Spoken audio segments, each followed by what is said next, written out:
అమ్మా నీకు చెప్పాను కదా, తనే నీ కాబోయే కోడలు. సారీ అమ్మా, నిన్ను దీవించడానికి కూడా ఆ దేవుడు నా చేతులు లేకుండా చేశాడమ్మా. నన్ను కన్నప్పుడే మా అమ్మకి కాలు చేయి పడిపోయింది. మా నాన్న నన్ను రోజులు ఆయనే చూసుకున్నారు, తర్వాత నేనే చూసుకుంటున్నాను. అప్పుడే ఆ దేవుడు నా ప్రాణాలు తీసుకెళ్ళింటే బాగుండు. అలా అనకమ్మా.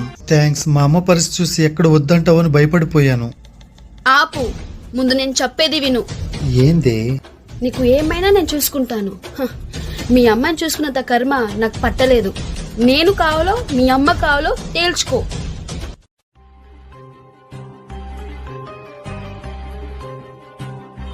అమ్మా ఇక్కడే ఉండు, ఇప్పుడే వస్తాను. నాన్న, నువ్వు రావని నాకు తెలుసు నాన్న. ఆ అమ్మాయి అన్న మాటలన్నీ నేను విన్నాను.